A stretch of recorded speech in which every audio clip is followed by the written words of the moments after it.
നമസ്കാരം. കേസ് മെൻറ്ററിൻ്റെ മറ്റൊരു സെഷനിലേക്ക് എല്ലാവർക്കും സ്വാഗതം. എൻ്റെ പേര് ഭരത്. നമുക്കെല്ലാവർക്കും അറിയാവുന്ന കേരള പബ്ലിക് സർവീസ് കമ്മീഷൻ്റെ LDC പരീക്ഷയുടെ നോട്ടിഫിക്കേഷൻസൊക്കെ വന്ന് കുറേ പേരൊക്കെ അതിൻ്റെ ദ്രുതഗതിയിലുള്ള പരിശീലനത്തിലൊക്കെ ആയി മുഴുകിയിരിക്കുന്നുണ്ടെന്ന് നമുക്കറിയാം. ഇനി അധികം നാളുകളില്ല നമ്മൾ ഈ പറയുന്ന ധാരാളം വേക്കൻസികളോടുകൂടി നമ്മളുടെ അടുത്തേക്ക് എത്താൻ പോകുന്ന ഈ ഒരു പരീക്ഷയ്ക്ക്. അതുകൊണ്ട് ഇതുവരെയും പഠിച്ചു തുടങ്ങാത്ത ഉദ്യോഗാർത്ഥികളുണ്ടെങ്കിൽ പോലും ഇനിയുള്ള സമയം മാത്രം മതി ഇഫക്റ്റീവായിട്ട് ഈ ഒരു പരീക്ഷയ്ക്ക് വേണ്ടി നമുക്ക് മാറ്റിവെക്കാൻ. അപ്പോൾ ഇതുവരെ തുടങ്ങിയിട്ടില്ല, ഞാൻ വല്ലാണ്ട് പിന്നിലാണ്, ലേറ്റാണ് എന്നൊക്കെ ധാരണയുള്ളവരാരെങ്കിലും ഒക്കെ ഉണ്ടെങ്കിൽ തന്നെയും ഇനി നിങ്ങൾ നിങ്ങളുടേതായ എഫേർട്ട് ഇട്ട് കൃത്യമായ പ്ലാനിങ്ങോടുകൂടി ഈ ഒരു പരീക്ഷയ്ക്ക് വേണ്ടിയിട്ടുള്ള പ്രിപ്പറേഷൻ തുടങ്ങാൻ തയ്യാറാവുകയാണെങ്കിൽ കേസ് മെൻറ്റർ നിങ്ങളോടൊപ്പം ഉണ്ട് ആ ഒരു തയ്യാറെടുപ്പിൽ അംഗമാകാനായിട്ട്. ഓക്കെ, അപ്പോൾ be ready for the preparation. അപ്പോൾ ഈ പറയുന്ന ഒരു വലിയ ജേർണിയിൽ LDC എന്ന് പറയുന്ന ഒരു സ്വപ്ന തുല്യമായ ജോലി നിങ്ങളുടെ കൈകളിലേക്ക് വെച്ച് തരിക എന്നുള്ളതിന് പൂർണ്ണ സഹായത്തോടു കൂടി നമ്മളിവിടെ ഉണ്ട്. അപ്പോൾ ഇതുവരെ തുടങ്ങാത്തവരാരും തന്നെയും അതുമായി ബന്ധപ്പെട്ടിട്ട് പാനിക് ആവേണ്ടതില്ല. നമുക്കിനി തുടങ്ങിയാലും ധാരാളം സമയം, ആവശ്യത്തിനുള്ള സമയം ഇനി നമ്മുടെ കയ്യിലുണ്ട്. ധാരാളം എന്ന് ഞാൻ പറയുന്നില്ല, ആവശ്യത്തിനുള്ള സമയം നമ്മുടെ കയ്യിൽ ഇപ്പോൾ ഉണ്ട്. LDC പരീക്ഷയുമായിട്ട് ബന്ധപ്പെട്ട് സിലബസ് നമുക്കറിയാം. ഇഷ്ടം മാതിരി മുൻവർഷ ചോദ്യപേപ്പറുകളുണ്ട്. ഈവൻ ക്വസ്റ്റ്യൻ മാറിയതിന് ശേഷം പോലും അല്ലേ, ചോദ്യത്തിൻ്റെ ഒരു ശൈലിയൊക്കെ മാറിയ പുതിയൊരു പാറ്റേണിലുള്ള ആ ചോദ്യങ്ങൾ കണ്ടുവന്നത് പോലും ധാരാളം ക്വസ്റ്റ്യൻ പേപ്പർ നമുക്ക് അവൈലബിൾ ആണ്. 2021 മുതൽ ഇങ്ങോട്ടുള്ള ചോദ്യപേപ്പറുകൾ നമ്മുടെ കയ്യിലുണ്ട്. ഖാദി ബോർഡ് LD പരീക്ഷ ഈ അടുത്തിടെ കഴിയുണ്ടായി അല്ലേ, ഒരുപാട് ഫേസുകളിലായിട്ട്. അതിൻ്റെയൊക്കെയും ക്വസ്റ്റ്യൻ പേപ്പേഴ്സ് അവൈലബിൾ ആണ്. അപ്പോൾ ധാരാളം നമ്മുടെ കയ്യിൽ ചോദ്യപേപ്പറുകളുണ്ട്, മാറിയ പാറ്റേണിൻ്റെ തന്നെ ചോദ്യപേപ്പറുകളുണ്ട്. അപ്പോൾ ഇതൊക്കെയും നമ്മുടെ പശ്ചാത്തലത്തിൽ നിന്ന് നമുക്ക് മനസ്സിലാക്കിക്കൊണ്ട്, എന്നാൽ അതും സിലബസും കൂടി ഒന്ന് ഒന്ന് യോജിപ്പിച്ച് നോക്കി എന്തൊക്കെ പോർഷൻസ് ആണ് ഏറ്റവും കൂടുതൽ ഇമ്പോർട്ടൻസ് കൊടുത്ത് പഠിക്കേണ്ടതെന്നൊക്കെ മനസ്സിലാക്കി ഞങ്ങൾ ആ ഒരു ആക്ടിവിറ്റി നിങ്ങൾക്ക് വേണ്ടി ചെയ്തിട്ടുണ്ട്.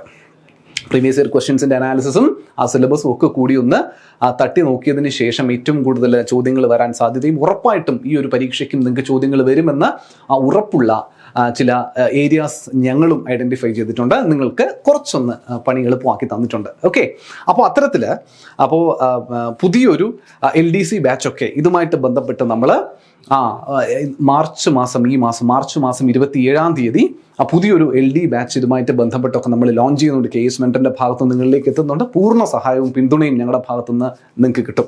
അപ്പോൾ അതിൽ സംശയമൊന്നും വേണ്ട. അപ്പോൾ അതുമായിട്ട് ബന്ധപ്പെട്ട് ഒരു പ്രോഗ്രാം, ഒരു സ്കെഡ്യൂൾ ഞങ്ങൾ പുതുതായിട്ട് നിങ്ങളിലേക്ക് എത്തിക്കുവാണ്. ഓക്കെ, എന്താ സംഗതി? പഠന പത്രിക എന്ന പേരിൽ ഞങ്ങളൊരു പരിപാടി ആരംഭിക്കുന്ന വിവരം അറിയിക്കുകയാണ്. ഒന്നുമില്ല, ഞങ്ങളിപ്പോൾ പറഞ്ഞ ഏറ്റവും ഇമ്പോർട്ടൻ്റ് എന്ന് തോന്നുന്ന ഈ പറയുന്ന പോർഷൻസ് ഒക്കെയും കൂട്ടി ഇണക്കിക്കൊണ്ട് വിവിധ തരം സബ്ജക്റ്റുകളുടെ ഒക്കെയും ക്ലാസ്സുകൾ വളരെയധികം ഇമ്പോർട്ടൻ്റ് ആയിട്ട് ഉറപ്പായും നിങ്ങളുടെ LD ക്ലർക്ക് പരീക്ഷയ്ക്കകത്ത് ഉറപ്പായും ചോദിക്കുമെന്നുള്ള ചില പോർഷൻസിനെയൊക്കെ ഐഡൻറ്റിഫൈ ചെയ്തുകൊണ്ട് നിരന്തരമായി നിങ്ങൾക്ക് ഒരു യൂട്യൂബ് സെഷനായിട്ട് യൂട്യൂബിലെ ഞങ്ങളുടെ വിദ്യാർത്ഥി സുഹൃത്തുക്കൾക്ക് വേണ്ടിയിട്ട് ഞങ്ങൾ ലോഞ്ച് ചെയ്യുന്നുണ്ട്. അത്തരത്തിലുള്ളൊരു പ്രോഗ്രാമാണ് പഠന പത്രിക എന്ന് പറയുന്നത് തിരിച്ചറിയാം കേട്ടോ. അപ്പോൾ യൂട്യൂബിൽ ഞങ്ങളുടെ കുട്ടികൾക്ക് വേണ്ടിയിട്ട്, നമ്മുടെ ഉദ്യോഗാർത്ഥികൾക്ക് വേണ്ടിയിട്ട് നിരന്തരമായി ഉറപ്പായും PSC പരീക്ഷയ്ക്ക്, LD ക്ലർക്ക് വരാൻ പോകുന്ന പരീക്ഷയ്ക്ക് ചോദിക്കുമെന്ന് വളരെയധികം ആത്മവിശ്വാസമുള്ള ഏരിയാസിൽ നിന്നുള്ള ഡീറ്റെയിൽഡ് ആയിട്ടുള്ള ക്ലാസ്സുകൾ തന്നെ, ജസ്റ്റ് ഒന്ന് പരന്നു പോകുന്നു ഡീറ്റെയിൽ ആയിട്ട് അതുമായിട്ട് ബന്ധപ്പെട്ട നിങ്ങൾക്ക് ചോദിച്ചാൽ എഴുതാൻ പറ്റുന്ന പ്രോബ്ലംസ് ഉണ്ടെങ്കിൽ പ്രോബ്ലംസ് ഉൾപ്പെടെ വരുന്ന കാര്യങ്ങൾ നിങ്ങളിലേക്ക് എത്തിക്കുന്ന ഒരു സെഷനാണ് ആക്ച്വലി പഠന പത്രിക എന്ന് പറയുന്നത് തിരിച്ചറിയാം. അപ്പോൾ പൂർണ്ണമായും ആ ഒരു സെഷൻ്റെയും ഗുണഫലങ്ങൾ നിങ്ങൾ നേടിയെടുക്കാൻ വേണ്ടി ശ്രമിക്കുക. യൂട്യൂബിൽ ആ ക്ലാസ്സുകളൊക്കെയും പരമാവധി കാണാനായിട്ട് ശ്രമിക്കുക കേട്ടോ. അപ്പോൾ പുതിയ ബാച്ച് ഇതുമായിട്ട് ബന്ധപ്പെട്ട് അപ്പോൾ ക്ലാസ്സസ് നിങ്ങളിലേക്ക് ഇങ്ങനെ യൂട്യൂബായിട്ടും കിട്ടും. അതിന് പുറമെ പറഞ്ഞ പോലെ പുതിയ ബാച്ച്, LDCയുടെ ഒരു പുതിയ ബാച്ച് നിങ്ങളിലേക്ക് എത്തിക്കാനായിട്ടുള്ള ശ്രമം നടക്കുകയാണ്. ഈ മാസം 27-ാം തീയതി അല്ലേ, മാർച്ച് മാസം 27-ാം തീയതിയോടുകൂടി പുതിയൊരു ബാച്ചും ലോഞ്ച് ചെയ്യുന്ന വിവരം അറിയിക്കുകയാണ്. അപ്പോൾ അതുമായിട്ട് ബന്ധപ്പെട്ട് നിങ്ങൾക്ക് ജോയിൻ ചെയ്ത് ഞങ്ങളുടെ കൂടെ തന്നെ ഈ ഒരു പ്രിപ്പറേഷനിൽ മുന്നോട്ട് പോകണമെന്നുണ്ടെങ്കിൽ അങ്ങനെയും ആകാമെന്നുള്ള കാര്യം കൂടി മനസ്സിലാക്കാം. എപ്പോഴും ഈ കാര്യങ്ങളൊന്ന് അനലൈസ് ചെയ്ത് മുൻപന്തിയിൽ നിൽക്കുന്ന ആൾക്കാരുടെ ഒരു സപ്പോർട്ട് നമ്മുടെ ഉണ്ടെന്നുണ്ടെങ്കിൽ അത് എന്തുകൊണ്ടും, കാരണം ഇതൊരു വളരെ വലിയൊരു കോമ്പറ്റീറ്റീവ് ഫീൽഡാണ് അല്ലേ. പ്രത്യേകിച്ച് LD പരീക്ഷയ്ക്ക് വേണ്ടി ഒരുപാട് ഉദ്യോഗാർത്ഥികൾ, ലക്ഷക്കണക്കിന് ഉദ്യോഗാർത്ഥികൾ ഉറ്റുനോക്കിക്കൊണ്ടിരിക്കുന്ന പരീക്ഷയാണ്. ആയിരക്കണക്കിന് വേക്കൻസികൾ മാത്രമാണ് നമുക്ക് വരുന്നത് എന്നുള്ള കാര്യം മനസ്സിലാക്കുക. അപ്പോൾ ഒരുപാട് പേര് കൊഴിഞ്ഞു പോകുന്ന പരീക്ഷയാണ്. എന്നാൽ നമുക്ക് ആ കൊഴിഞ്ഞു പോകലിൽ തൊട്ടടുത്ത് നിൽക്കുന്നയാളേക്കാൾ ഒരു പടി മാർക്ക് മുന്നിൽ വേണമെങ്കിൽ ഏറ്റവും നല്ല ഒരു മെൻറ്ററിൻ്റെ സഹായത്തോടു കൂടി നമുക്ക് മുന്നോട്ട് പോകാൻ പറ്റണം. ആ മെൻറ്ററാണ് ഈ മെൻറ്റർ എന്നറിയാം. ഓക്കെ, എനിവേ, അപ്പോൾ ഇത്തരത്തിൽ ആരംഭിക്കുന്ന പഠന പത്രികയുടെ പശ്ചാത്തലത്തിൽ നിന്നുകൊണ്ട് സംസാരിക്കുമ്പോൾ ഞാൻ ഭരത് കൈകാര്യം ചെയ്യുന്ന ടോപ്പിക് ഇവിടെ ഫിസിക്സ്. ഓക്കെ, അപ്പോൾ നിങ്ങളിലേക്ക് ഫിസിക്സുമായിട്ട് ബന്ധപ്പെട്ട് വരുന്ന ടോപ്പിക്സിനെ ഏറ്റവും ഇമ്പോർട്ടൻ്റ് ആയിട്ട് LD പരീക്ഷയ്ക്കും ഡിഗ്രി തല പരീക്ഷയ്ക്കും ഒക്കെ നോക്കി കണ്ട് വന്നു കഴിഞ്ഞാൽ നമുക്ക് മനസ്സിലാക്കാൻ പറ്റുന്ന ഒരു ടോപ്പിക് ഉണ്ട്, പെർട്ടിക്കുലർ ടോപ്പിക്ക്. മറ്റൊന്നുമല്ല, അത് ഏതാണ്? ലൈറ്റ്, പ്രകാശം. ഇപ്പം നമുക്ക് മലയാളത്തിലാണ് പറയുന്നത് അല്ലേ? LD ക്ലർക്ക് പരീക്ഷയുടെ കാര്യത്തിൽ നമുക്ക് പ്രകാശം എന്നുള്ളതാണ് നമ്മുടെ ടോപ്പിക് എന്ന് പറയുക, ലൈറ്റ്. അപ്പോൾ പ്രകാശം എന്ന് പറയുന്ന ഈ ഒരു പെർട്ടിക്കുലർ ടോപ്പിക്കിൽ നിന്ന് ഒരുപാട് ചോദ്യങ്ങൾ, ഇൻക്ലൂഡിങ് പ്രോബ്ലംസ് കേട്ടോ. ആക്ച്വലി ഇപ്പോൾ റീസെൻ്റ് ആയിട്ട് വരുന്ന ചോദ്യപേപ്പറുകളിലൊക്കെ നമുക്ക് മനസ്സിലാക്കാൻ പറ്റുന്നത് പ്രോബ്ലംസ് ഉൾപ്പെടെയുള്ള ചോദ്യങ്ങളാണ് ഈ പറയുന്ന ഒരു ഏരിയയിൽ നിന്ന് നമ്മൾ കണ്ടുവരുന്നത്. ഈ പ്രോബ്ലംസ് എന്ന് പറയുമ്പോഴും നമുക്ക് ചെയ്യാൻ പറ്റാത്തതോ വളരെയധികം ബുദ്ധിമുട്ടോ സമയമോ പിന്നെ വേണ്ടി വരുന്നതോ ആയിട്ടുള്ള ഒരു തരത്തിലുള്ള പ്രോബ്ലം അല്ലാന്ന് തിരിച്ചറിയാം. പ്രോബ്ലം ആണെന്ന് കാണുമ്പോൾ തന്നെ പലരും കൈവരച്ചിട്ട് ആ ചോദ്യം തന്നെ അങ്ങ് സ്കിപ്പ് ചെയ്തിട്ട് മുന്നോട്ട് പോകുന്ന അവസ്ഥയാണ് നമുക്ക് കാണാൻ പറ്റുക. ഇനി നിങ്ങൾക്ക് ആ ഒരു അവസ്ഥ ഉണ്ടാവില്ല എന്നുള്ള കാര്യത്തിന് പൂർണ്ണ ബോധ്യമുണ്ട്. ആ പൂർണ്ണ വിശ്വാസം ഞാൻ അങ്ങോട്ട് തരിക. ഓക്കെ, ഇനി നിങ്ങൾ ആ പ്രോബ്ലം കണ്ടിട്ട് പകച്ചു നിൽക്കേണ്ട അവസ്ഥ വരില്ല. പ്രോബ്ലം എങ്കിൽ പ്രോബ്ലം, ഇത്രയേ ഉള്ളൂ കാര്യം എന്നുള്ളത് മനസ്സിലാക്കി നമുക്ക് മുന്നോട്ട് പോകാനായിട്ട് സാധിക്കും. അപ്പോൾ മറ്റ് ഡിലേ ഒന്നും ഇല്ലാണ്ട് നമുക്ക് ക്ലാസ്സിലേക്ക് കിടക്കാം. ഒരു തവണ കൂടി എല്ലാവർക്കും ഹൃദ്യമായ സ്വാഗതം. Okay, yes, come on. എന്താണ് നമ്മുടെ ഈ പ്രകാശം എന്ന് പറയുന്നത്?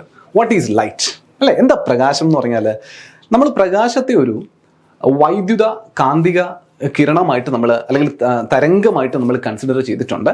വൈദ്യുത കാന്തിക തരംഗമായിട്ട്, ഒരു ഇലക്ട്രോ മാഗ്നറ്റിക് വേവ് ആയിട്ട് അല്ലേ, ഒരു വേവ് പ്രൊപ്പഗേഷൻ്റെ രീതിയാണ് പറയുന്നത്. അതിന് പുറമെ it is A form of energy അല്ലെ, ഒരു ഊർജത്തിൻ്റെ ഒരു സ്രോതസ് അല്ലെങ്കിൽ ഊർജത്തിൻ്റെ ഒരു രീതിയാണ്, ഒരു ടൈപ്പാണ് നമ്മൾ എന്തെന്ന് പറയുക, ലൈറ്റ് എന്ന് പറയുക. നമുക്ക് ചുറ്റുമുള്ള വസ്തുക്കൾ നമ്മൾ വിസിബിൾ ലൈറ്റ് എന്ന് പറയും ഇലക്ട്രോ മാഗ്നറ്റിക് സ്പെക്ട്രത്തിനകത്ത് അല്ലേ. നമ്മുടെ വൈദ്യുത കാന്തിക തരംഗങ്ങളുടെ ആ ഒരു ഗ്രൂപ്പിങ്ങിൽ നിന്ന് നമ്മൾ വിസിബിൾ ലൈറ്റ് എന്ന് പറയുന്നത്, ദൃശ്യപ്രകാശം എന്ന് പറയുന്നത്, ദൃശ്യങ്ങൾ വ്യക്തമായി നമുക്ക് തിരിച്ചറിയാൻ സാധിക്കുന്നത് നമുക്ക് ഈ പ്രകാശം എന്ന് പറയുന്ന ഒരു ഊർജ്ജ സ്രോതസ് ഉള്ളത് കൊണ്ടാണ്. പ്രവൃത്തി ചെയ്യാൻ കഴിവുള്ള ഒരു ക്വാണ്ടിറ്റിയാണ് പ്രകാശം എന്ന് പറയുന്നത് കേട്ടോ. പ്രവൃത്തി ചെയ്യാൻ കഴിയുന്ന ഒരാളാണ് പ്രകാശം. പ്രവൃത്തി ചെയ്യാൻ കഴിയുന്നത് കൊണ്ടാണ് നമ്മൾ അദ്ദേഹത്തെ ഒരു ഊർജം അല്ലെങ്കിൽ ഒരു ഊർജത്തിന്റെ രൂപമാണ് എന്ന് നമ്മൾ പറയുന്നത്. ഓക്കെ, ലൈറ്റിന് ഊർജത്തിന്റെ രൂപമാണെന്ന് പറയുന്നത്. അപ്പോൾ ലൈറ്റിന്റെ പ്രൊപ്പഗേഷൻ നമുക്ക് എങ്ങനെ അറിയാം? ലൈറ്റ് എന്താ പറയുക, തരംഗ രൂപേണയാണ് സഞ്ചരിച്ചു പോകുക എന്നുള്ളത് നമുക്കറിയാം. ആ തരംഗ രൂപേണ സഞ്ചരിച്ചു പോകുന്നതിൻ്റെ ഒരു ചെറിയൊരു റെപ്രസെൻറ്റേഷനാണ് നിങ്ങളിവിടെ കാണുന്നതല്ല. ഓക്കെ, വേവ് ഫോർമാറ്റിലാണ്, തരംഗ രൂപേണയാണ് ലൈറ്റ് സഞ്ചരിച്ചു പോകുന്നത് മനസ്സിലാക്കുക. അപ്പോൾ ഈ ലൈറ്റിൻ്റെ പിന്നെ എന്താ പറയുക, ഇൻ്ററാക്ഷൻ നമ്മളുമായിട്ട് ബന്ധപ്പെട്ട് നോക്കുമ്പോൾ നമ്മളുമായി ലൈറ്റിനെ എങ്ങനെ ബന്ധപ്പെടുത്താൻ പറ്റുന്നു വെച്ച് കഴിഞ്ഞാൽ, ഇപ്പോൾ നമുക്ക് ദൃശ്യമാകുന്ന രീതിയിലുള്ള, നമുക്ക് വിസിബിൾ ആകുന്ന, നമുക്ക് ചുറ്റുമുള്ള കാര്യങ്ങൾ കാണാനും മറ്റും സാധിക്കുന്ന രീതിയിലുള്ള ഒരു പർട്ടിക്കുലർ റേഞ്ചിലുള്ള വേവ് ലെങ്തിലുള്ള ലൈറ്റാണ് എന്ന് മനസ്സിലാക്കുക. അതിന് സാധിക്കുന്നത് കേട്ടോ, നമുക്ക് കാണാൻ പറ്റുന്ന ഒരു പെർട്ടിക്കുലർ വേവ് ലെങ്തിലുള്ള ലൈറ്റാണ്. അതുപോലെ തന്നെ ഒരു പെർട്ടിക്കുലർ ഫ്രീക്വൻസി, ആവൃത്തിയും പിന്നെ തരംഗദൈർഘ്യവും ആവശ്യമുള്ളതാണ്. വളരെ വളരെ ഇമ്പോർട്ടൻ്റ് ആണ്. അപ്പോൾ ലൈറ്റിൽ നിന്ന് നമുക്ക് വളരെ പ്രധാനപ്പെട്ടത് തോന്നുന്നു, കംപ്ലീറ്റ് ആയിട്ടുള്ള ഒരു ലൈറ്റ് എന്ന ചാപ്റ്റർ അല്ല നമ്മളിവിടെ എടുത്തു പോകുന്നത്. ഞാൻ പറഞ്ഞു, പ്രധാനമെന്ന് തോന്നുന്ന ഒരു ടോപ്പിക്ക് നമ്മൾ അനലൈസ് ചെയ്തിട്ട് എടുക്കുക ചെയ്യുന്നത്. ഇതിൻ്റെ സീരീസ് ഉണ്ടാവും, ഇതിന് പാർട്ട് 2 പാർട്ട് 3 ഒക്കെ ആയിട്ട് നമ്മൾ ചിലപ്പോൾ വീണ്ടും കണ്ടെന്നിരിക്കും. എന്നിരുന്നാലും ഏറ്റവും പ്രധാനമെന്ന് തോന്നുന്ന ഒരു ഏരിയാസിന് നമ്മളിങ്ങനെ കവർ ചെയ്ത് പോവുക ചെയ്യുന്നത്. അപ്പോൾ ഈ ലൈറ്റിന് നമുക്ക് വിസിബിൾ ആകുന്ന രീതിയിലുള്ള ഒരു തരംഗ ദൈർഘ്യത്തിൻ്റെ ഒരു സ്പാൻ ഉണ്ട്, ഒരു റേഞ്ച് ഉണ്ട്. അതായത് 400 മുതൽ 700 നാനോമീറ്റർ കേട്ടോ, 400 നാനോമീറ്റർ ടു 700 നാനോമീറ്റർ തരംഗ ദൈർഘ്യം വരുന്ന രീതിയിലുള്ള എന്താ പറയുക, പ്രകാശ തരംഗങ്ങളാണ് മനുഷ്യർക്ക് വിസിബിൾ ആകുക, മനുഷ്യർക്ക് ദൃശ്യമായിട്ടുള്ള തിരിച്ചറിയാം. അതുപോലെ തന്നെ അതിൻ്റെ ആവൃത്തിയും കൂടെ പരിശോധിച്ച് വെക്കുക. ആവൃത്തിയോ 420 മുതൽ 750 ഹെർട്സ്. അത് പഠിക്കാൻ എളുപ്പമുണ്ട്. ഏതാണ്ട് തരംഗ ദൈർഘ്യവും ആവൃത്തിയും ഒക്കെ ഏതാണ്ട് ഒരുപോലെ തന്നെ ഇരിക്കുന്നത് അല്ലെ, സെയിം ക്വാണ്ടിറ്റിയാണ്. അവിടെയും ഒരു 400 മുതൽ 700 വരെ, ഇവിടെയും ഒരു 400 മുതൽ 700 വരെ റേഞ്ച് തന്നെയാണ്. 400 700, ഇവിടെ 420 750, ആ ഒരു വ്യത്യാസം മാത്രമേ ഉള്ളൂ, തിരിച്ചറിയാൻ മതി. അപ്പോൾ കാര്യങ്ങൾ എളുപ്പമാണ്, പഠിച്ചു വെക്കാം, ഓർത്തു വെക്കാൻ കാര്യങ്ങൾ എളുപ്പമാണെന്നറിയാം. ഈ ഫാക്ട് എന്തായാലും തിരിച്ചറിഞ്ഞു നോക്കാം. ഹ്യൂമൻസിന് വിസിബിൾ ആയിട്ടുള്ള, മനുഷ്യന് ദൃശ്യമായിട്ടുള്ള പ്രകാശത്തിന്റെ ആവൃത്തിയുടെ റേഞ്ച് എത്ര, ആവൃത്തിയുടെ ഒരു ഇന്റർവെൽ എത്ര എന്നുള്ളൊരു ചോദ്യം വന്നു കഴിഞ്ഞാൽ അത് 420 മുതൽ 750 ഹെർട്സ് ആണെന്ന് അറിഞ്ഞിരിക്കുക. ആ ഒരു എന്താ പറയുക, തരംഗ ദൈർഘ്യം എത്രയുള്ളത് വരെ, എത്ര മുതൽ എത്ര വരെ തരംഗ ദൈർഘ്യം വരുന്ന റേഡിയേഷൻസ് ആണ്, തരംഗങ്ങളാണ് ദൃശ്യവുമായി ബന്ധപ്പെട്ട് പ്രകാശവുമായി ബന്ധപ്പെട്ട് നമുക്ക് കാണാനായിട്ട് സാധിക്കുക എന്ന് ചോദിച്ചാലോ അവിടെയും മനസ്സിലാക്കി വെക്കുക. 400 മുതൽ 700 വരെ അല്ലെ, 400 മുതൽ 700 വരെ നാനോമീറ്റർ സ്കെയിലിൽ വരുന്ന 400 മുതൽ 700 വരെ നാനോമീറ്റർ സ്കെയിലിൽ വരുന്ന പിന്നെ പ്രകാശമാണ് നമുക്ക് തിരിച്ചറിയാനായിട്ട് സാധിക്കുക എന്ന് മനസ്സിലാക്കുക. ഈ വൈദ്യുത കാന്തിക തരംഗമാണ് എന്ന് നമ്മൾ പറഞ്ഞു അല്ലെ. ലൈറ്റ് എന്ന് പറയുന്നത്, പ്രകാശം എന്ന് പറയുന്ന ഒരു വൈദ്യുത കാന്തിക തരംഗമാണ്. അപ്പൊ അതിൽ ഇലക്ട്രിക് ഫീൽഡും വൈദ്യുത മേഖലയും മണ്ഡലവും ഉണ്ട്, കാന്തിക മണ്ഡലവും ഉണ്ട്. വൈദ്യുത മണ്ഡലം ഇലക്ട്രിക് ഫീൽഡ് എന്ന് പറയും, കാന്തിക മണ്ഡലം മാഗ്നറ്റിക് ഫീൽഡ് എന്ന് പറയും. ഈ രണ്ടുപേരുടെയും ഒരു കോമ്പിനേഷനിലാണ് പ്രകാശം ആക്ച്വലി മുന്നോട്ട് പോയിക്കൊണ്ടിരിക്കുന്നത്. അപ്പോൾ ഇതിൽ ഒരാൾ മറ്റേ ആളെ സപ്പോർട്ട് ചെയ്ത് ഇങ്ങനെ മുന്നോട്ട് പോയിക്കൊണ്ടിരിക്കുക എന്ന് മനസ്സിലാക്കുക. നമുക്ക് 2 കാലൊക്കെ ഉള്ളതുപോലെ 2 കാലുകളാണ് വൈദ്യുത തരംഗവും കാന്തിക നമ്മുടെ തരംഗവും എന്ന് മനസ്സിലാക്കുക. അപ്പോൾ അതുപോലെ പ്രൊപ്പഗേറ്റ് ചെയ്യുക. അതുകൊണ്ട് തന്നെ പാർട്ടിക്കിൾസ് നമ്മുടെ ഇത് പോകുന്ന മാധ്യമം ഉണ്ടല്ലോ, പ്രകാശം കടന്നു പോകുന്ന മാധ്യമം, ഈ പ്രകാശം കടന്നു പോകുന്ന മാധ്യമത്തിലെ പാർട്ടിക്കിൾസിന്റെ ആവശ്യകത ആർക്കില്ല? പ്രകാശത്തിനില്ല. ഈ പാർട്ടിക്കിൾസ് വൈബ്രേറ്റ് ചെയ്താൽ മാത്രമല്ല പ്രകാശം കടന്നു പോവുക, അല്ലെങ്കിലും കടന്നു പോകും. അതായത് ചുരുക്കത്തിൽ പറഞ്ഞാൽ ഇത്രയേ ഉള്ളൂ, വൈദ്യുത കാന്തിക തരംഗമായ പ്രകാശത്തിന് കടന്നു പോകാൻ എന്ത് വേണ്ട? കടന്നു പോകാൻ മാധ്യമം വേണ്ട എന്ന് മനസ്സിലാക്കാൻ. No medium is required for the propagation of light. ലൈറ്റിന്റെ പ്രൊപ്പഗേഷൻ എന്ത് വേണ്ട? മീഡിയം ആവശ്യമില്ല എന്നറിയാം. ക്ലിയർ ആണേ? ഇനി ഈ പ്രകാശത്തിന്റെ വേഗത എപ്പോഴും സാധാരണഗതിയിൽ ചോദിച്ച് കണ്ടിട്ടുള്ള ഒരു വാല്യൂ ആണ് പ്രകാശത്തിന്റെ വേഗത. പ്രകാശം ശൂന്യതയിൽ സഞ്ചരിക്കുന്ന വേഗത എത്ര എന്ന് ചോദിച്ചിട്ടുണ്ട്. പ്രകാശം ശൂന്യതയിൽ സഞ്ചരിക്കുന്ന വേഗത എത്ര എന്ന് ചോദിച്ചാൽ തിരിച്ചറിയുക 3 × 10⁸ അല്ലെ, 3 × 10⁸ 3 × 10⁸ മീറ്റർ പെർ സെക്കൻഡ് ആണെന്ന് മനസ്സിലാക്കുക. 3 × 10⁸ മീറ്റർ പെർ സെക്കൻഡ് ആണ് പ്രകാശത്തിന്റെ ശൂന്യതയിലെ വേഗത എന്ന് പറയുന്നത്. കൃത്യമായി ഓർത്തു വെച്ചോ. ഇനിയും ഈ പറയുന്ന ചോദ്യം നമുക്ക് പ്രതീക്ഷിക്കാവുന്നതാണ്. ഓക്കെ, ഇനിയും ഈ പറയുന്ന ചോദ്യം പ്രതീക്ഷിക്കാവുന്നതാണ്, തിരിച്ചറിയാം. ഓക്കെ, അപ്പൊ അതാണ് നമ്മുടെ പ്രകാശത്തിന്റെ വേഗത. 3 × 10⁸ മീറ്റർ പെർ സെക്കൻഡ് ആണ് പ്രകാശത്തിന്റെ വേഗത എന്ന് നമ്മൾ പറഞ്ഞു. ഇതിന് പുറമെ ഈ പ്രകാശത്തിന്റെ ഈ ഒരു പറയുന്ന വേഗതയിലൊക്കെ സഞ്ചരിച്ചു പോകുന്ന ഈ പ്രകാശം അല്ലെ, ഈ പ്രകാശം വസ്തുക്കളുമായിട്ട് ഇടപെടുന്നതിനനുസരിച്ച് വസ്തുക്കളെ നമുക്ക് 3ആയിട്ട് തരംതിരിക്കാൻ പറ്റും. പ്രകാശം എങ്ങനെ വസ്തുക്കളോട് ഇടപെടുന്നു, അല്ലെങ്കിൽ ഈ വസ്തുക്കൾ എങ്ങനെ പ്രകാശത്തോട് ഇടപെടുന്നു എന്നുള്ളതിന്റെ അടിസ്ഥാനത്തിൽ നമുക്ക് വസ്തുക്കളെ ജനറലി 3ആയിട്ട് ക്ലാസിഫൈ ചെയ്യാൻ പറ്റും എന്നറിഞ്ഞിരിക്കുക. ഇംഗ്ലീഷിൽ നിങ്ങൾ ആ വാക്കുകൾ കേട്ടിട്ടുണ്ടാവും. എന്താണ്? Transparent object, translucent object, opaque object. Okay, transparent object, translucent object, opaque object. ഇതിൽ ഏറ്റവും അവസാനം പറഞ്ഞ ആള്, അതായത് അതാര്യമായ വസ്തു. മലയാളത്തിലാണല്ലോ നമുക്ക് വേണ്ട. LD ക്ലർക്ക് പരീക്ഷ എങ്ങനെയാണ്? നമുക്ക് മലയാളത്തിലാണ്. അപ്പൊ മലയാളത്തിൽ ഒന്ന് മനസ്സിലാക്കി വെക്കുക. അതാര്യമായ വസ്തു ആരാണ്? അതാര്യമായ വസ്തു. അതാര്യമായ വസ്തു എന്ന് പറഞ്ഞാൽ എന്താ സംഗതി? അതാര്യമായത് ഒപാക്ക് ആണ്. അവന്റെ പ്രത്യേകത, അവൻ യാതൊരു കാരണവശാലും പ്രകാശം ഒന്നും തന്നെയും ഒരു സൈഡിൽ നിന്ന് മറ്റൊരു സൈഡിലേക്ക് കടത്തിവിടുക, അല്ലെങ്കിൽ അവനിലൂടെ കടത്തിവിടില്ല. ഇപ്പൊ ഞാനെന്ന വസ്തു നോക്കിക്കഴിഞ്ഞാൽ, ഇപ്പൊ എനിക്ക് പിന്നിലുള്ള സ്ക്രീൻ ഞാൻ നിൽക്കുന്നത് കാരണം നിങ്ങൾക്ക് വിസിബിൾ അല്ല, അല്ലെങ്കിൽ ഈ ഒരു പ്രദേശം ഞാൻ മറഞ്ഞു നിൽക്കുന്ന പ്രദേശത്ത് എഴുതിയിരിക്കുന്ന വസ്തുതകളൊന്നും നിങ്ങൾക്ക് വായിക്കാനായിട്ട് സാധിക്കുന്നില്ല. കാര്യം എന്താ? കാര്യം ഞാനെന്ന വസ്തു ഒരു അതാര്യ വസ്തുവാണ്, ഒരു ഒപാക്ക് ഒബ്ജക്റ്റ് ആണ്. നിങ്ങളിൽ നിന്ന് വരുന്ന ദൃശ്യം, ലൈറ്റ് എൻ്റെ വസ്തുവിൽ, എൻ്റെ ശരീരത്തിൽ തട്ടിയിട്ട് അത് എൻ്റെ ശരീരത്തിലൂടെ അപ്പുറം കാണുന്ന സ്ക്രീനിലേക്ക് കടന്നു പോയിരുന്നെങ്കിൽ നിങ്ങൾക്ക് ആ സ്ക്രീൻ വിസിബിൾ ആയേനെ. പക്ഷെ ഇതെന്ത് ചെയ്യുന്നു? കടന്നു പോകുന്നില്ല. എൻ്റെ ശരീരം അത് നിങ്ങളെ മറച്ചു നിർക്കുകയാണെന്ന് മനസ്സിലാക്കാം. ഓക്കെ, അപ്പോൾ ലൈറ്റിനെ കടത്തി വിടുന്നില്ല, ലൈറ്റിനെ അതിലൂടെ കടത്തി വിടുന്നില്ല എങ്കിൽ ആ വസ്തുവിനെ വിളിക്കുന്ന പേര് അതാര്യ വസ്തു, ഒപാക്ക് ഒബ്ജക്റ്റ് എന്ന് പറയും അല്ലെ. ഇനി ചില രീതിയിലൊക്കെ കുറച്ചൊക്കെ കടത്തി വിടും, അതിൽ കാര്യങ്ങൾ ദൃശ്യമാകും പക്ഷെ വ്യക്തമാകില്ല. കാര്യങ്ങൾ ദൃശ്യമാകും പക്ഷെ വ്യക്തമാകില്ല. അതാണ് കണ്ടീഷനെങ്കിൽ അതാണ് ട്രാൻസ്ലൂസന്റ് അഥവാ അർദ്ധസുതാര്യമായ വസ്തുക്കൾ. നമ്മളിപ്പോൾ ചില ഓഫീസുകളിലൊക്കെ പോകുമ്പോൾ ഒരു സംഗതി കാണാറില്ല, ചില ഒരു ബട്ടർ പേപ്പർ ഒട്ടിച്ച പോലുള്ള ഒരു ഗ്ലാസ് പാർട്ടീഷൻസ് ഒക്കെ കാണും അല്ലെ. അപ്പൊ നമുക്ക് ഇപ്പുറ സൈഡിൽ നിന്ന് നോക്കിയാൽ അപ്പുറത്തുള്ള ആളെ കാണാനായിട്ട് സാധിക്കും. എങ്ങനെ? അങ്ങനെ ഒരു ആൾ അവിടെ ഉണ്ടെന്ന് കാണാനായിട്ട് സാധിക്കും അല്ലെ. ഒരു രൂപം എനിക്ക് തിരിച്ചറിയാൻ സാധിക്കും. അപ്പോൾ ഒരു മനുഷ്യൻ നിൽക്കുന്നുണ്ട് എന്നുള്ളത് തിരിച്ചറിയാൻ സാധിക്കും എന്നല്ലാണ്ട് അത് ആരാണെന്ന് വ്യക്തമായിട്ട് കാണുക അസാധ്യമാണ്. അപ്പൊ അത്തരത്തിലുള്ള വസ്തുക്കൾ, അപ്പൊ ഇവൻ പാർഷ്യലി ലൈറ്റിനെ കടത്തി വിടുന്നുണ്ട്, ഭാഗികമായിട്ട് പ്രകാശത്തെ കടത്തി വിടുന്നുണ്ട് ഇദ്ദേഹം, പക്ഷെ മുഴുവനായിട്ട് കടത്തി വിടുന്നില്ല. മുഴുവനായിട്ട് കടത്തി വിട്ടുന്നെങ്കിൽ എനിക്ക് ക്ലിയർ ആയിട്ട് ആ അപ്പുറത്തെ സൈഡ് നിൽക്കുന്ന ആളുടെ ദൃശ്യം വ്യക്തമായേനെ. പക്ഷെ ഇവിടെ സാധിക്കുന്നില്ല. അതിന് കാര്യം ഇത് അർദ്ധസുതാര്യമായ ഒരു വസ്തുവായിരുന്നു എന്നുള്ളത് കൊണ്ടാണ്. ഇനി മൂന്നാമത്തെ ആൾ ആരായിരിക്കും? സുതാര്യം. സുതാര്യം എന്ന് പറയുമ്പോൾ എന്താണ്? സുതാര്യ വസ്തു ലൈറ്റിനെ പൂർണ്ണമായി കടത്തിവിടുക ചെയ്യുന്നത്. പ്രകാശത്തെ പൂർണ്ണമായി ഒരു സൈഡിൽ നിന്ന് മറ്റൊരു സൈഡിലൂടെ അദ്ദേഹത്തിലൂടെ കടത്തി വിടുകയാണെങ്കിൽ അത് സുതാര്യമായ വസ്തുക്കൾ. നമ്മൾ വെക്കുന്ന കണ്ണടയ്ക്ക് കണ്ണിൽ നിന്ന് വരുന്ന പ്രകാശം കണ്ണടയിലൂടെ കടന്ന് അപ്പുറത്തെ സൈഡിലേക്ക്, പുറം സൈഡുകളിലേക്ക് കൃത്യമായി പോയി കൃത്യമായ ദൃശ്യാനുഭവം എനിക്ക് എത്തിച്ചു തരുന്നുണ്ട്. അപ്പോൾ ആ പറയുന്ന കണ്ണടയിൽ ഇട്ടിരിക്കുന്ന ലെൻസ് എന്ന് പറയുന്നത് എന്താണ്? ഒരു സുതാര്യ വസ്തുവാണ്.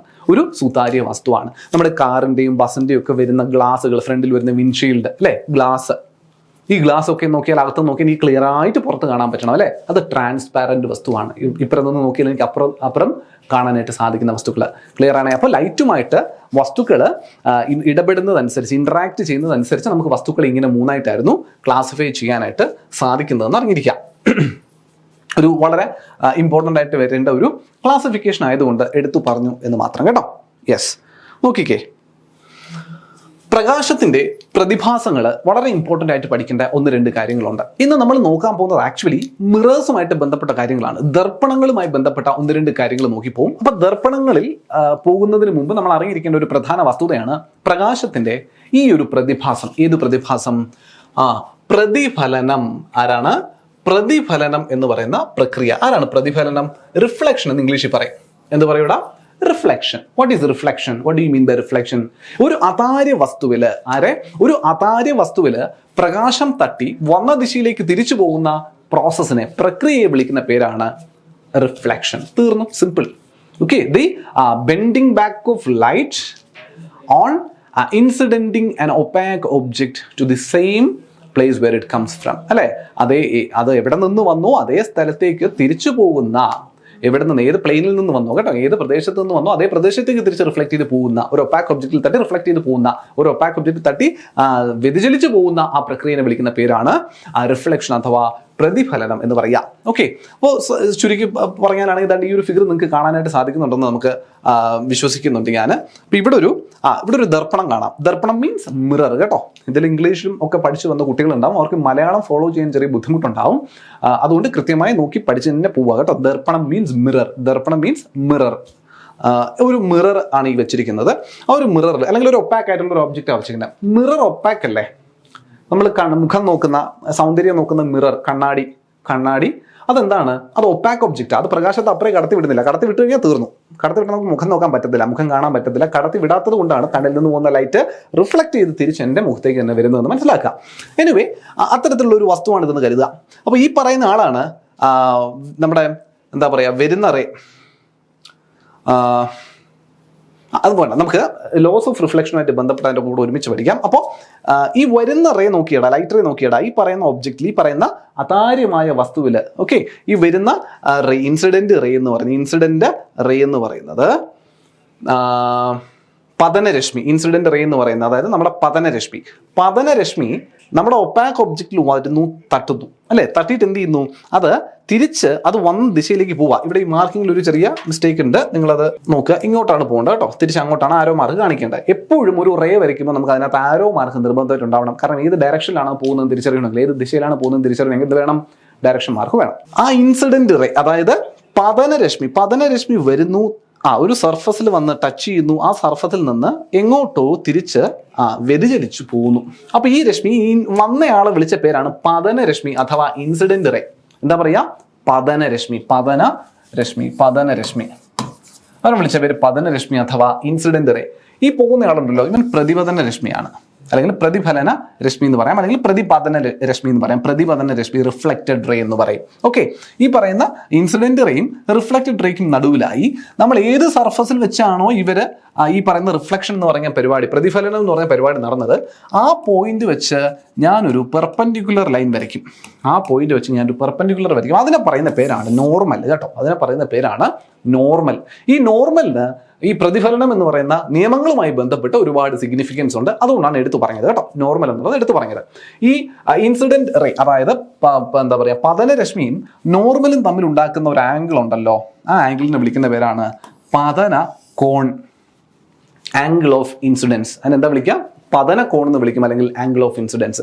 അതുപോലെ ഈ പ്രതിപതന രശ്മിയും നമ്മുടെ നോർമലും തമ്മിൽ ഉണ്ടാക്കുന്ന ആംഗിളിനെ വിളിക്കുന്ന പേരാണ് പ്രതിപതന കോൺ അഥവാ ആംഗിൾ ഓഫ് റിഫ്ലക്ഷൻ. കഴിഞ്ഞു. അപ്പോൾ പതനകോണും പ്രതിപതന കോണും മനസ്സിലാക്കി വെക്കുക. അത് നമുക്ക് ആവശ്യമുള്ള ഒരു ഏരിയയാണെന്ന് അറിഞ്ഞിരിക്കാം. നോക്കാം. അപ്പോൾ ഈ പ്രതിഫലനം എന്ന് പറയുന്ന പ്രോസസ്സ് എന്താണെന്ന് മനസ്സിലായി. അപ്പോൾ പ്രതിഫലനം എന്ന പ്രോസസ്സുമായിട്ട് ബന്ധപ്പെട്ട് നമുക്ക് 2 നിയമങ്ങൾ കൂടി പഠിക്കാനുണ്ട്. ശരിക്കും പറഞ്ഞാൽ 2 ഒരു നിയമത്തിന്റെ ഭാഗമായിട്ട് തന്നെയാണ്, പക്ഷെ 2ആയിട്ട് പറയുന്നു എന്ന് മാത്രം. ഇത്രയേ ഉള്ളൂ സംഗതി. നമ്മുടെ പതനകോണും പ്രതിപതന കോണും എപ്പോഴും എങ്ങനെയായിരിക്കും? ഈക്വൽ ആയിരിക്കും. അതായത് പതനകോണും പ്രതിപതന കോണും angle I and angle R, angle I will be always equal to angle R. ഇവിടെ കണ്ടോ, ഈ ഇൻസിഡന്റ് റേ പതനരശ്മിയും ഇത് നോർമൽ തമ്മിൽ ഉണ്ടാക്കിയ ആംഗിളാണ് ആംഗിൾ ഐ. അതുപോലെ ഇത് പ്രതിപതന രശ്മിയും നോർമൽ തമ്മിൽ ഉണ്ടാക്കിയ ആംഗിളാണ് ആംഗിൾ ആർ. അപ്പോൾ അതാണ് നമ്മുടെ ഐയും ആറും. എപ്പോഴും റിഫ്ലക്ഷന്റെ കാര്യത്തിൽ, അതായത് പ്രതിഫലനത്തിന്റെ കാര്യത്തിൽ ഇവരെപ്പോഴും എങ്ങനെയായിരിക്കും? സെയിം ആയിരിക്കും. പ്രതിഫലനത്തിന്റെ കാര്യത്തിൽ ആംഗിൾ ഐ എന്ന് പറയുന്നത് always equal to angle R ആയിരിക്കും. ഇതാണ് ഒന്നാമത്തെ നിയമം. ഇതാണ് ഒരു നിയമം. രണ്ടെന്താ പറയുന്നത്? ഇത്രയേ ഉള്ളൂ. എപ്പോഴും പതനരശ്മിയും പ്രതിപതന രശ്മിയും പിന്നെ നമ്മുടെ നോർമലും എല്ലാ പേരും ഒരേ പ്രതലത്തിലായിരിക്കും. എന്താ പറയുന്നേ? പതന രശ്മിയും പ്രതിപതന രശ്മിയും നോർമലും will always lies in the same plane. ഒരേ പ്രതലത്തിലായിരിക്കും നിൽക്കുന്നുണ്ടാവുക എന്നാ പറയുന്നത്. ഒരേ പ്ലെയിൻ. ഇപ്പൊ ഇതൊരു പ്ലെയിൻ ആണ് അല്ലേ? ഇതൊരു പ്ലെയിൻ. ഇപ്പൊ ഞാൻ ഇവിടെ നിന്നൊരു ലൈറ്റ് റേ വന്നാൽ ഈ ഒരു സർഫസിൽ തട്ടി തിരിച്ചിങ്ങോട്ടേക്ക് റിഫ്ലക്ട് ചെയ്തു പോകും. അപ്പൊ അതിനിടയിൽ വരയ്ക്കുന്നതാണ് ഞാൻ എൻ്റെ നോർമൽ. അപ്പൊ ഈ എല്ലാ ആൾക്കാരെയും എനിക്ക് ഇവിടെ തന്നെ കാണാൻ സാധിക്കുന്നുണ്ട്? ഈ പ്ലെയിനിൽ തന്നെ കാണാൻ സാധിക്കുന്നുണ്ട് അല്ലെ? ശരിയാണോ? ഈ പ്രതലത്തിൽ തന്നെ കാണാൻ സാധിക്കുന്നുണ്ട്. അതാണ് ഉദ്ദേശിച്ചത് കേട്ടോ. പതനരശ്മിയും പ്രതിപതന രശ്മിയും നോർമലും എല്ലാം ഇവിടെ തന്നെ കാണും. നമ്മൾ ഉദ്ദേശിക്കുന്ന അതേ പ്രതലത്തിൽ തന്നെ കാണും എന്നുള്ളതാണ് മനസ്സിലാക്കുക. എല്ലാവരും ഒരേ പ്രതലത്തിൽ തന്നെ ഉണ്ടാകും എന്നുള്ളതാണ് ഇതിനകത്ത് പറയുന്നതെന്ന് അറിയാം. അപ്പൊ ഇത് രണ്ടുമാണ് നമ്മുടെ റിഫ്ലക്ഷനുമായിട്ട് ബന്ധപ്പെട്ട് പ്രതിഫലനവുമായി ബന്ധപ്പെട്ട നിയമങ്ങൾ എന്ന് മനസ്സിലാക്കി വെക്കുക. ഓക്കെ. ഇനി ഈ ദർപ്പണങ്ങളിലേക്കാണ് നമ്മൾ കടക്കുന്നതെന്ന് കുറച്ച് നേരത്തെ പറഞ്ഞല്ലോ. ദർപ്പണങ്ങൾ 3 തരത്തിൽ നമ്മൾ പറയും. ശരിക്കും പറഞ്ഞാൽ 2 തരത്തിൽ പറയും. എന്താ? പ്ലെയിൻ ദർപ്പണങ്ങളുണ്ട് അല്ലെ? പ്ലെയിൻ ദർപ്പണങ്ങൾ, പ്ലെയിൻ മിറേഴ്സ്. പിന്നുള്ളത് ഗോളീയ ദർപ്പണങ്ങളാണ്. പിന്നുള്ളത് എന്താ? ഗോളീയ ദർപ്പണങ്ങളാണ്. സ്പെറിക്കൽ മിറേഴ്സ് എന്ന് പറയും. ഈ സ്പെറിക്കൽ മിറേഴ്സിന് വീണ്ടും 2ആയിട്ട് തരംതിരിക്കുന്നതാണ് കോൺകേവ് മിററും കോൺവെക്സ് മിററും. അതായത് കോൺകേവ് ദർപ്പണവും കോൺവെക്സ് ദർപ്പണവും.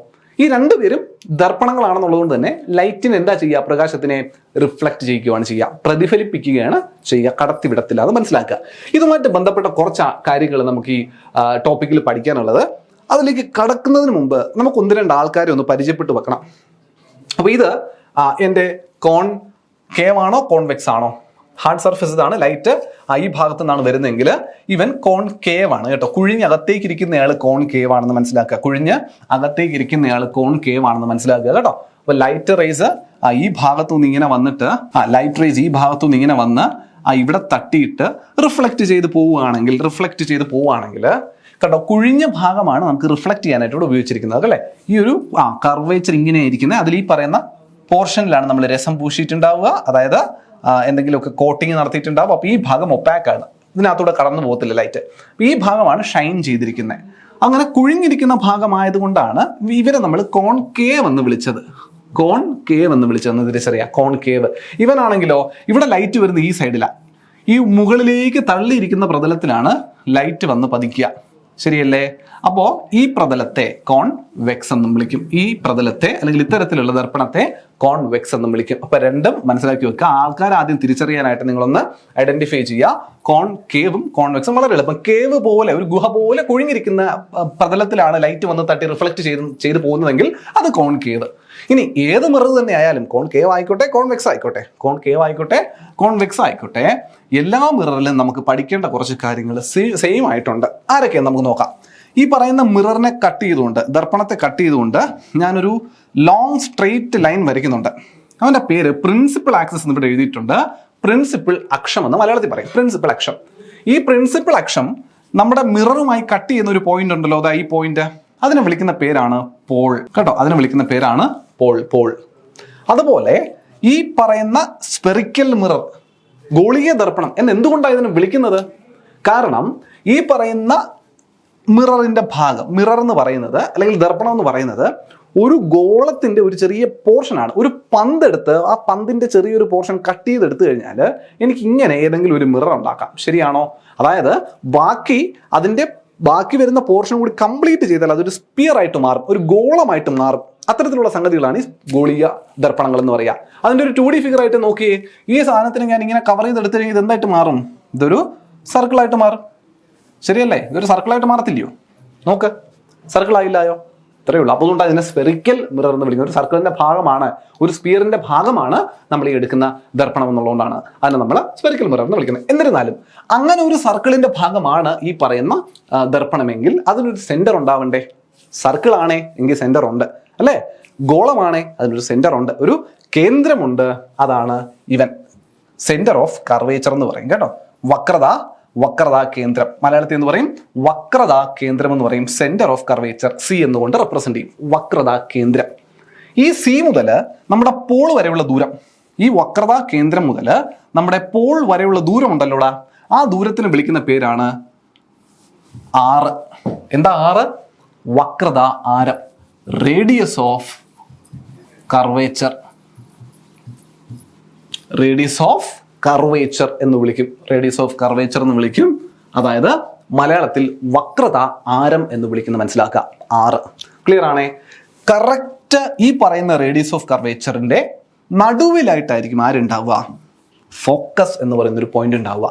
ഏറ്റവും കൂടുതൽ പ്രകാശമൊക്കെ കടന്നു പോകുന്ന ഒരു പ്രദേശമാണ് ഈ ഫോക്കസ് എന്ന് പറയുക. കൃത്യമായി നമുക്ക് പ്രകാശത്തെ തിരിച്ചറിയാൻ പറ്റുന്ന അല്ലെങ്കിൽ ഒരു ദൃശ്യം വ്യക്തമായി കാണാൻ പറ്റുന്നത് ഫോക്കസിലൂടെ പരമാവധി ലൈറ്റ് റേസ് കടന്നു പോകുമ്പോഴാണ്. അങ്ങനെ ഏറ്റവും കൂടുതൽ ലൈറ്റ് റേസ് കടന്നു പോകുന്ന പ്രദേശമാണ് ഫോക്കസ് എന്ന് പറയുന്നത്. ആ ഫോക്കസ് എവിടെയാണ് സ്ഥിതി ചെയ്യുന്നത് മനസ്സിലാക്കുക? നമ്മുടെ ഗോളീയ ദർപ്പണത്തിന്റെ സെന്റർ ഓഫ് കർവേച്ചറിനും പോളിനും കറക്റ്റ് മധ്യത്തിൽ. സെന്റർ ഓഫ് കർവേച്ചർ അതായത് വക്രതാ കേന്ദ്രത്തിന്റെയും പോളിന്റെയും കേന്ദ്ര മധ്യഭാഗം, ഏതാണ്ട് മധ്യഭാഗത്തായിട്ട് തന്നെ, കൃത്യം മധ്യഭാഗത്തായിട്ടാണ് ആര് സ്ഥിതി ചെയ്യുക? ഫോക്കസ് സ്ഥിതി ചെയ്യുക എന്ന് മനസ്സിലാക്കുക. അങ്ങനെയാണെങ്കിൽ ഇങ്ങനെയാണ് നിൽക്കുന്നതെങ്കിൽ ഇതിപ്പോ ഇതേ കണ്ടീഷൻ തന്നെ എവിടെയും വരികടാ? Convex ദർപ്പണത്തിലും same ആകട്ടോ. ഈ ആൾക്കാരെ ഞങ്ങളൊന്ന് പരിചയപ്പെടുത്തുന്നേ ഉള്ളൂ. ഇതേ പരിചയപ്പെടൽ തന്നെയാണ് കോൺവെക്സ് വരുമ്പോഴുള്ള എന്താ പറയുക കണ്ടീഷൻ എന്നുള്ള കാര്യം ഓർത്ത് വെക്കുക. അവിടെ വേറെ വ്യത്യാസമൊന്നും വരുന്നില്ല, രണ്ടും ഒരുപോലെ തന്നെ. അപ്പൊ ഈ ആൾക്കാരെയൊക്കെ ഒന്ന് മനസ്സിലാക്കി വെച്ചേക്കുക. ആൻഡ് എങ്ങനെയാണെങ്കിൽ ഇവിടെ നമ്മൾ പറഞ്ഞതുപോലെയാണെങ്കിൽ നമ്മുടെ ഫോക്കസ് എന്ന്